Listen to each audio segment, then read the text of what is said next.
Alright, guys. God told me it's time that I reveal the secrets of the Illuminati to my massive audience of 50 subscribers.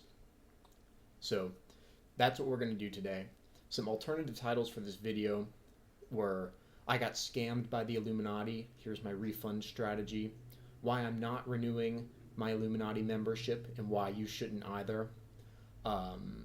I crossed Da'at, summoned my holy guardian angel, and all I got was 3 years of relevant work experience at the Illuminati. So, with that in mind, we're going to get started here. And I think the title I'm going to settle with is The Illuminati is a Pyramid Scheme, literally. And that's what we're going to really talk about today.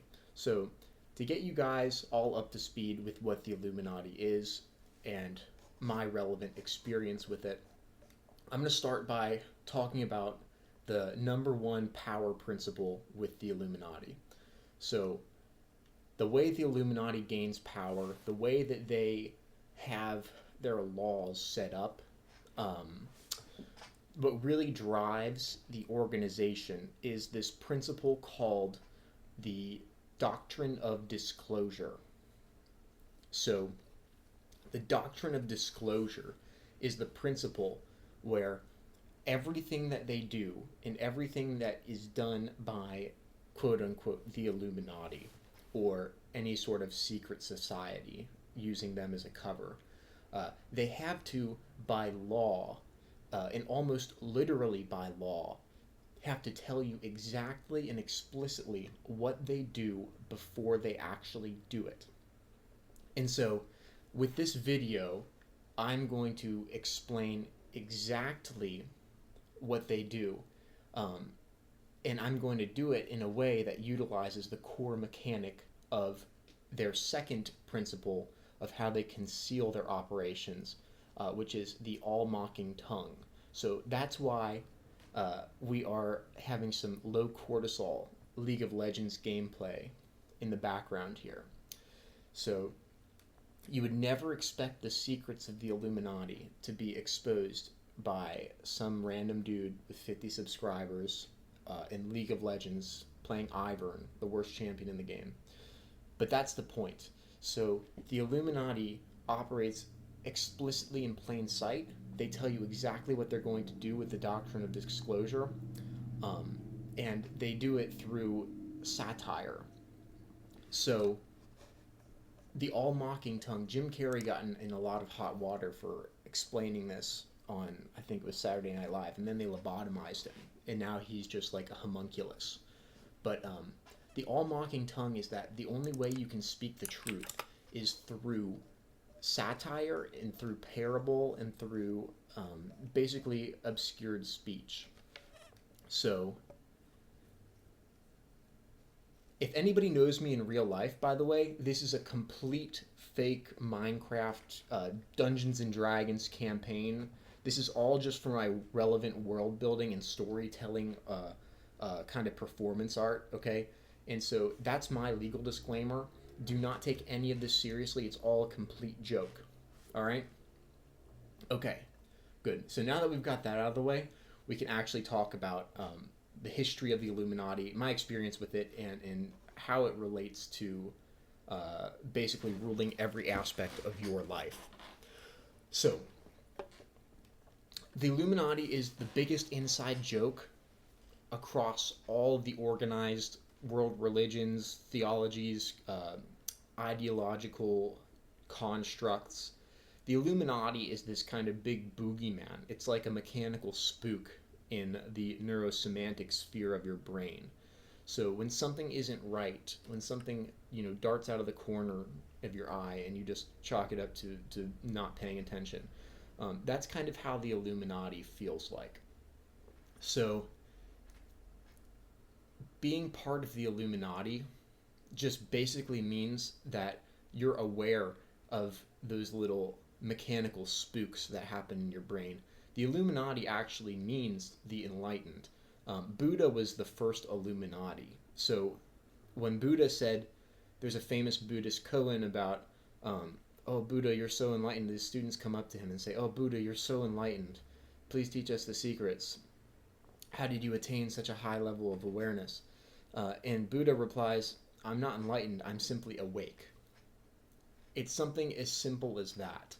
The Illuminati is simply just being aware of their two principles. Number one, the Doctrine of Disclosure, saying something before you do it. And number two, the all-mocking tongue. The only thing that can really be true is satire or untruth or contradiction is really the heart of that. And so when people talk about being a member of the Illuminati, when they're talking about who's the head of the Illuminati, the joke is that everybody who's actually a member of the Illuminati will never say that they're a member of the Illuminati. And everybody who claims to be the head of the Illuminati actually is the head of the Illuminati. Robert Anton Wilson wrote about this in his book when people accused him of being the head of the Illuminati. And he responded by saying that, he's actually met about 6 of them through his travels and his experiences, and they were all correct. So the Illuminati is the world's only conspiracy where membership is actually granted by sincerely believing that you are a member.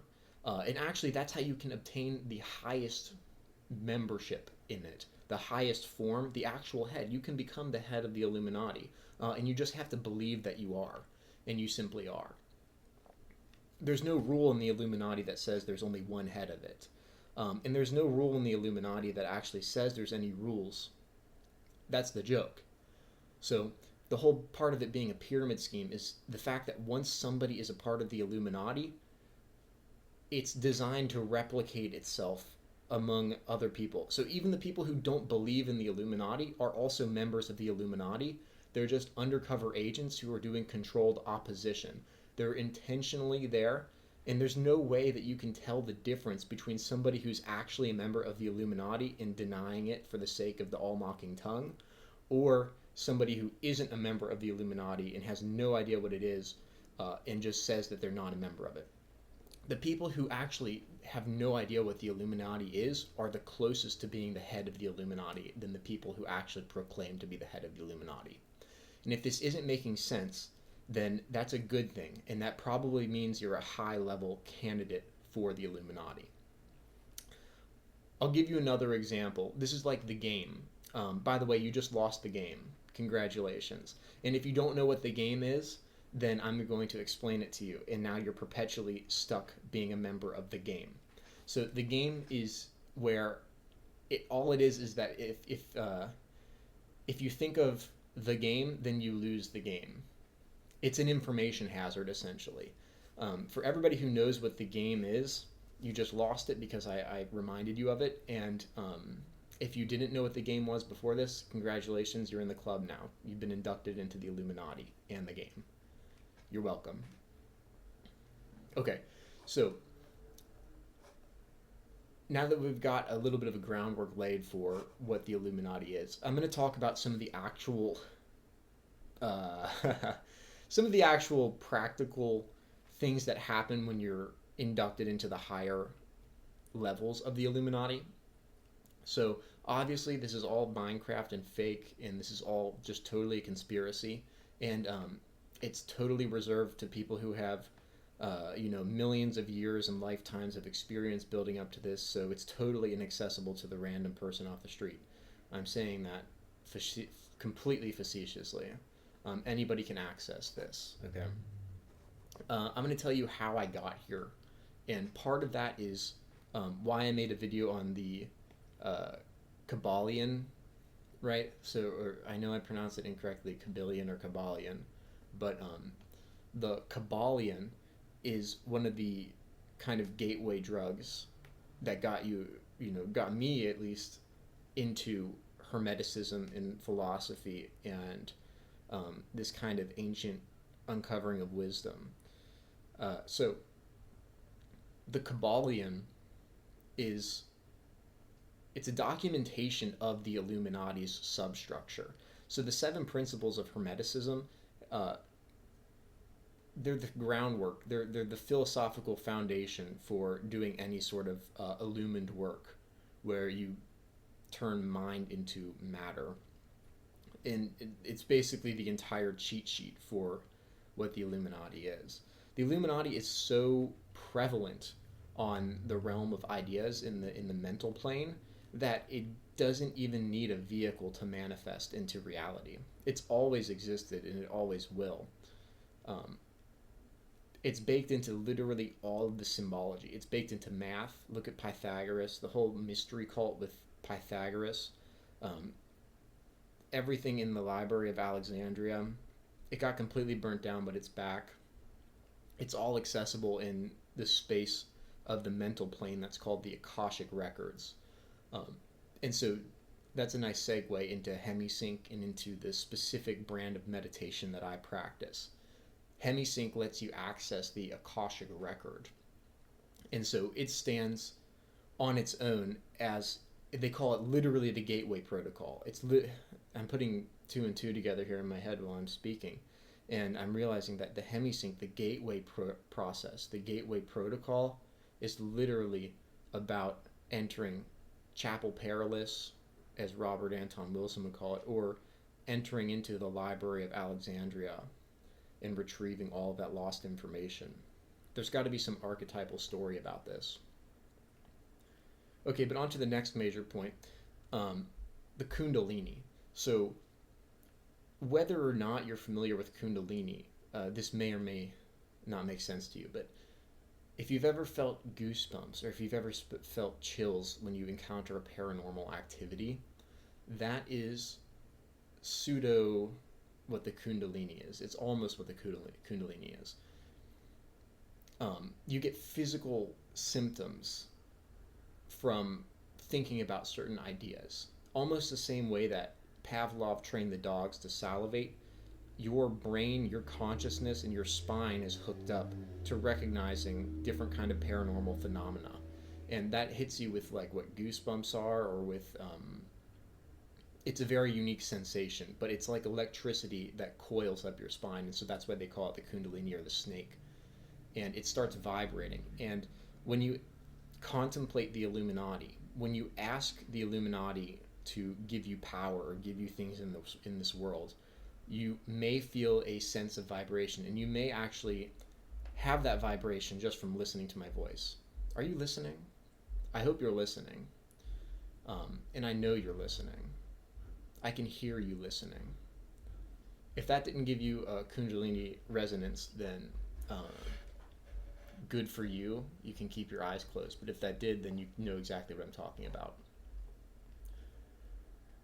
So, in my personal experience, being introduced to the topics of the Kybalion, the 7 Hermetic Principles, and then also having this physio-kundalini syndrome, that led me down the path of exploration. And then Hemi-Sync really put it together with giving me the tools to build out these different kind of mental spheres, you could say. So the point of my channel here is to help other people go through what I went through a little bit more streamlined, because I'm going to talk a little bit about, obviously in Minecraft, this is a complete joke, and in Minecraft, but when you get into occult teaching and ancient knowledge, you start having different kinds of events where you feel yourself slipping into this pool of the unconscious, what Carl Jung would call the unconscious. So I would see essentially dead people, archetypes. Many of these, and this is what Scientology gets very close to being right about. I think they call them Lemurians or whatever, but they're fragments of spirits or psyches that are stuffed into vessels of people's brains.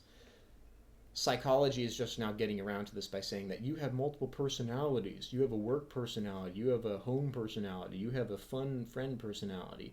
Yes, that's exactly what is happening. You appear to be a different person in different situations, but the real core of that is you're playing different archetypal roles. So what when I started meditating, would see is these archetypal roles playing out, and I would be able to very accurately predict the future of people's, their encounters, people's friendships, people's relationships, be able to, even their success or failure in worldly activities. I could tell you a lot about what was going to happen to somebody just because of the archetype and because of their disposition towards either accepting the archetype and integrating their shadow, or whether they rejected it and want to repeat those teachings in this lifetime. And people can change, obviously, and they can change the shape of their soul very easily, very readily, but it's just that access to that information, you would see so many people who reject their shadow, so many people who live their entire life being a vessel for whatever they're pushing against, instead of being what they were made to be. They get hung up on being whatever they don't want to not be, or whatever. So, and you'd see a bunch of these husks. You'd see a bunch of what, you know, in Jewish mysticism, they call them golems or goylems. That's where the word goyim came from, is the goylem, golem. That's how it turned into English. But it's basically these husks of clay that have different fragments of souls and psyches that, if you get really good at neurolinguistic programming, you can create your own golems. And I'll give you a very simple trick to do that with people. A lot of people are completely driven by their belief systems. They'll fight tooth and nail and die for a cause or for a series of words that basically mean nothing outside of a certain context. So you can go to a Black Lives Matter rally and say the word Trump and you'll find yourself torn to pieces. Or you can go to an NRA convention and start talking about transgenders, and you see yourself get torn to pieces by. It's the same principle. You go to one end of the pole and you confront them with the opposite, and they can't synthesize it, so they reject it. And that's what happens even inside of people's own brains. And that's why I say many people are just dead. They're walking shadows and husks. And realizing that and putting names to it, that's how I got into the major arcana of the tarot card. So the tarot cards talk about the archetypal experience of the soul's journey, the hero's journey, whatever you want to call it. And Carl Jung split that up a little bit easier for Westerners to understand, as in personality archetypes. You need to fluctuate through all of those personality archetypes. Nobody has a fixed personality. It's just what they want to be at a certain time. The brain is neuroplastic enough that you can, put anybody under any uniform and any hat and give them any job, and they'll basically adopt that life. And if you need proof of that, look at you every time you wake up each morning. You wake up in a daze. The Sufis actually venerate that daze, that kind of mystical daze that you have where you're not sure if you're dreaming or awake. They attribute that to being the closest to God because you have no ties to the world. But anyway, when you get into all this philosophy in the Illuminati, they'll teach you about seeing people's souls, seeing the shape. They'll teach you about what it looks like to confront your own archetype. And many people turn away because they don't want to do that. They literally can't synthesize the opposite. They need to stay in their shell, in that husk. So that's why journaling is really important, and that's why I picked up, meditation, but taking notes during my meditation. And once I started taking notes, I would notice what would cause me to start slipping into this mystical interstice. It's between the shore. It's like a shoreline. It's between the water and the land. When you start slipping, when your consciousness starts slipping into the unconscious, in your psychic sensor, so there's a thing in your brain that is supposed to trip. It's supposed to flip a circuit. Your brain is supposed to, it has hardware in there to turn a switch whenever you start encountering paranormal phenomena, and it usually just metabolizes it into, like I was saying, the kundalini with goosebumps. It metabolizes that paranormal resonance.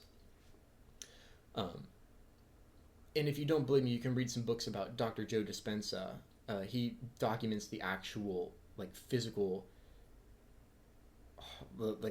capabilities of your pineal gland and the limbic system, and how it creates chemical bonds and breaks them down. It's the methylization of serotonin into melatonin, and that also methylates into DMT, so it's a slight hallucinogenic.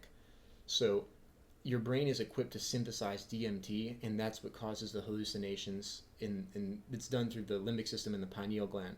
That's a very, very, very high-level summary of it, but this is all backed by real, physical sciences as well. They're just now rediscovering this. But anyway, when you note and you start, logging these mechanical processes, you can gain a level of control over them. And so that's where I'm at now with having meditated for so long.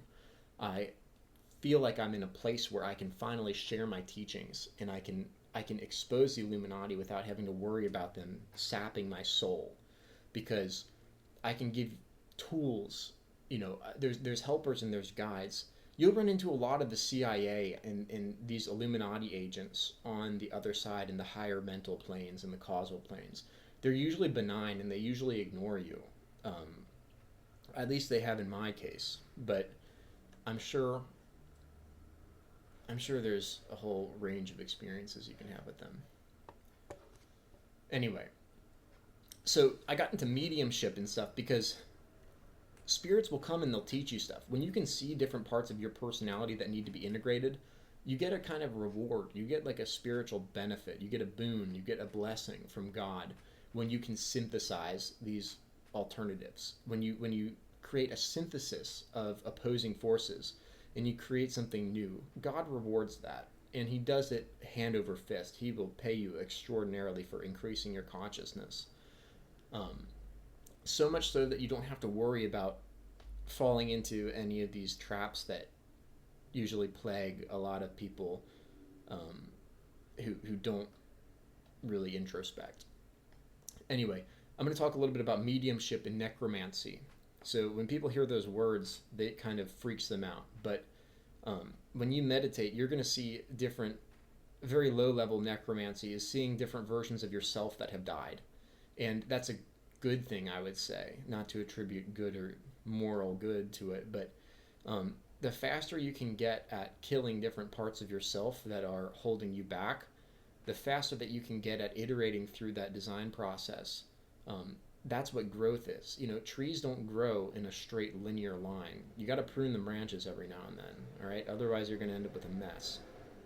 And so low-level necromancy is seeing that you've pruned different lives. You've pruned different future trajectories from your own personal existence.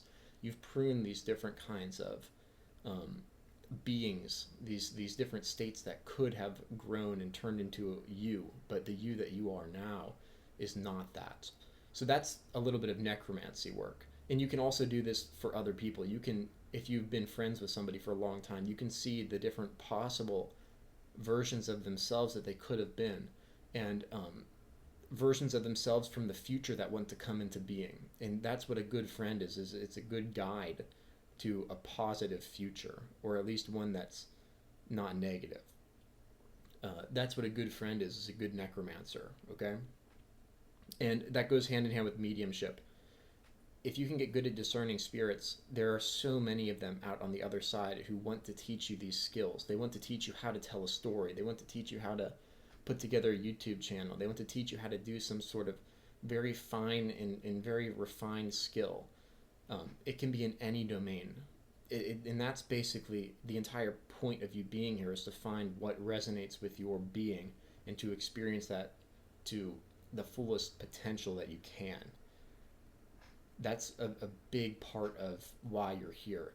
And so mediumship is another vehicle you can use for that. And that's just basically discerning spirits. And if you want a more materialistic translation of discerning spirits, it means incorporating the thoughts of your subconscious into your conscious. Use the Jungian psychology to integrate your shadow. That's basically all that means. Okay, now I've gone a little bit off the path with Illuminati, but I'll give you a little bit of a rundown with Illuminati. So I said Buddha was the first Illuminati.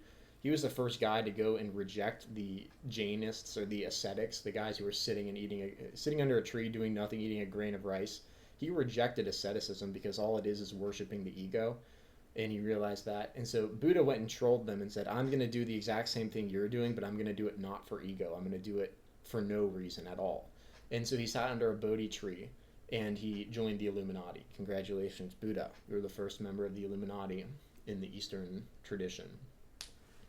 Another part of the Illuminati is the Eleusinian mysteries. So Plato and Cicero and all of these kind of Greek Pythagoras, they went through the whole thing with the Minotaur at Crete, and they go and they drink this hallucinogenic wine called the Kukan. It's wine infested with ergot, and it's a slight hallucinogenic. And they'd go and they'd sit in this tomb for like 3 days or like a week or whatever, and they'd relive the entire mystery that Christianity is founded on, with Jesus going to the tomb for 3 days and coming out reborn, a member of the Illuminati, right? So it's the whole process of dying, experiencing this mystical realm translation kind of aspect, and then coming back as a more divine aspect. And even way before this, with the whole Egyptian cosmology with Horus and Isis and Osiris, all of that also baked into their religion, that principle.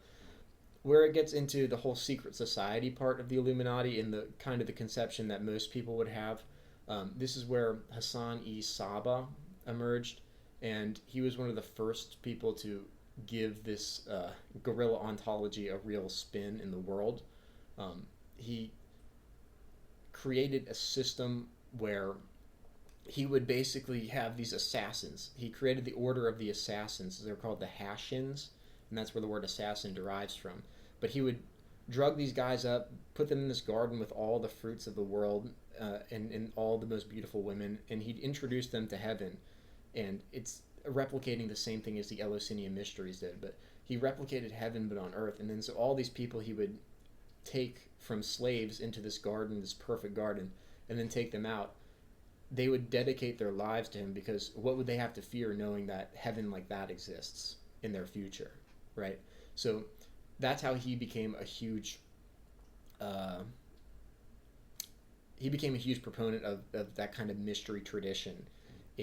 That was like the 1300s, 14th century, and Hassan-i-Saba created a lineage of nothing is true, everything is permitted, and that's a lot of the Illuminati's occult foundation. With it's translated into Crowley's, do as thou will is the whole of the law. And Jacob Frank took that to another level. He claimed to be the reincarnation of Zevi. Never mind. This is all way down the rabbit hole. But the people that are in charge today are a part of the Illuminati, and they're a subset that I'm pretty sure follows the Frankist ideology. I think that's where they're deriving their ontological positioning, you could say.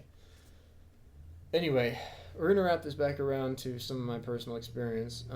I got more into like mediumship, and I was looking at, what are some other famous mediums and stuff? There's the Abramelin ritual, or Abramelin ritual.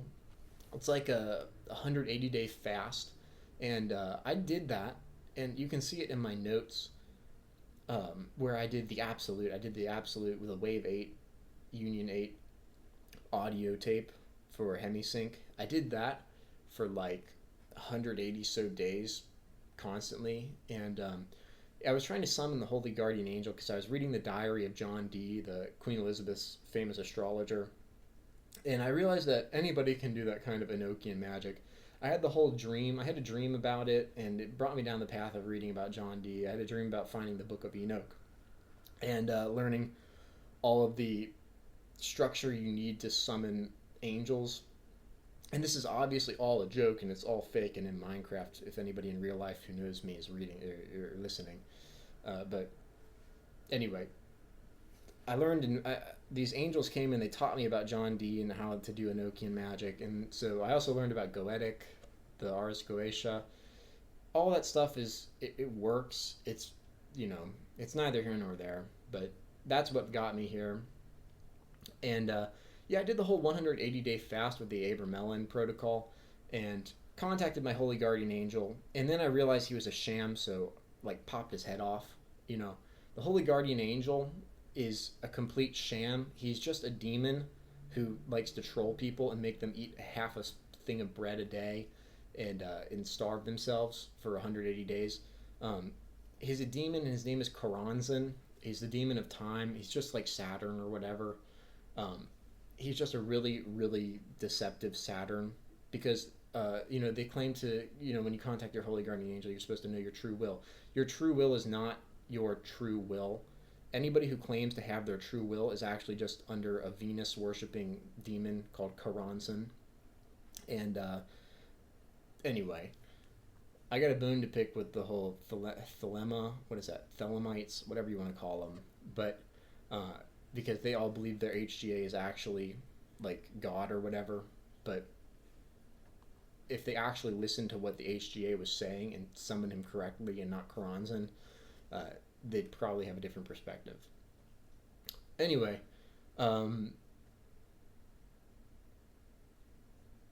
yeah. So